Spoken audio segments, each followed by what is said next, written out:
UK के वित्त मंत्री और स्वास्थ्य मंत्री ने बोरिस जॉनसन से नाराज होकर इस्तीफा दे दिया, जिसके बाद अटकलें लगने लगी कि जॉनसन सरकार केवल कुछ दिन की मेहमान है, क्योंकि केवल वित्त और स्वास्थ्य मंत्री नहीं बल्कि पार्टी के कई सांसद बोरिस जॉनसन से नाराज बताए जा रहे हैं। जिसकी वजह है सांसद क्रिस पिंचर। ये वही क्रिस पिंचर हैं जिन पर 2019 में यौन शोषण का आरोप लगा था, और ये बात जानकर भी बोरिस जॉनसन अनजान बने रहे और उन्होंने पिंचर को विदेश कार्यालय में मंत्री बना दिया।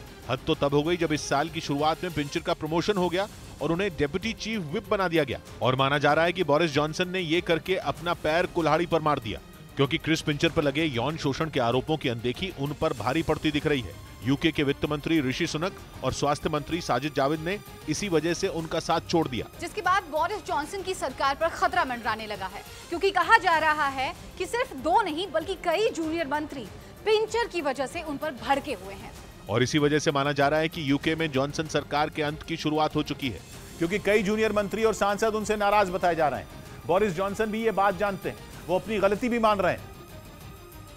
और नौबत यह आ चुकी है कि अपनी पिंचर वाली गलती के लिए बोरिस जॉनसन माफी तक मांग रहे हैं। Apologize to everybody who's been badly affected by it, and I just want to make absolutely clear. 2019 में क्रिस पिंचर पर आरोप लगा था कि उन्होंने एक बार में 2 लोगों का यौन शोषण किया। पिंचर पर यह आरोप एक टीवी शो के दौरान लगाया गया और दावा किया गया कि पिंचर ने यह हरकत नशे में की, जिसके बाद इस बारे में बोरिस जॉनसन को बताया गया, लेकिन उन्होंने ये कहकर मामला रफा दफा कर दिया कि पिंचर ने माफी मांग ली थी। लेकिन जॉनसन की तब की दलील ने उन्हें अब माफी मांगने पर मजबूर कर दिया। लेकिन ऐसा लगता है कि उनके अपने कई मंत्रियों पर इसका असर नहीं पड़ रहा, क्योंकि वित्त मंत्री और विदेश मंत्री के बाद 2 और मंत्रियों ने जॉनसन सरकार का साथ छोड़ दिया, यानी यूके में 2 दिन में 4 इस्तीफे हो चुके हैं, जो पीएम जॉनसन के लिए अच्छी खबर नहीं है। वैसे विदेश, गृह, रक्षा और व्यापार मंत्री अब भी जॉनसन के साथ हैं, लेकिन मौजूदा हालात में यह कहना मुश्किल है कि वो कितने दिन उनके साथ रहेंगे, क्योंकि जॉनसन सरकार में धड़ाधड़ इस्तीफे हो रहे हैं।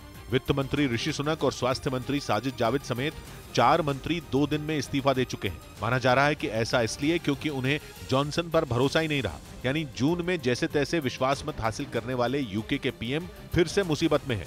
कोरोना के समय पार्टियां करने की वजह से 50 सांसदों ने जॉनसन से इस्तीफा मांगा था, जिसके बाद संसद में वोटिंग हुई थी और जॉनसन ने किसी तरह अपनी सरकार बचाई थी। लेकिन क्रिस पिंचर से जुड़ा विवाद उनका पीछा ही नहीं छोड़ रहा, और हालत यह हो गई कि जॉनसन के अपने लोग उनके खिलाफ हो गए। वैसे क्रिस पिंचर को अब डेप्यूटी चीफ व्हिप और कंजर्वेटिव पार्टी के सांसद के पद से सस्पेंड कर दिया गया।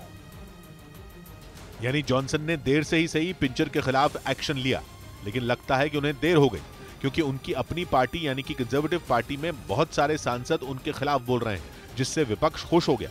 उसे जल्द चुनाव करवाने का चांस नजर आने लगा। ब्रिटेन की लेबर पार्टी ने तो ये बयान दिया कि सारी फूहड़ता और सारी नाकामी से साफ है कि कंजर्वेटिव सरकार गिर रही है। नेता प्रतिपक्ष ने तो ये तक बोला कि अगला चुनाव 2024 में है, लेकिन बोरिस जॉनसन चाहें तो ये पहले भी हो सकता है। मतलब बोरिस जॉनसन पिंचर की वजह से सियासी चक्रव्यूह में फंस गए हैं। वो दावा तो कर रहे हैं कि उनकी सरकार को खतरा नहीं है, लेकिन जिस तरह से कंजर्वेटिव पार्टी के सांसदों की नाराजगी की खबरें हैं, उससे ब्रिटेन में सरकार डावाडोल हो गई है।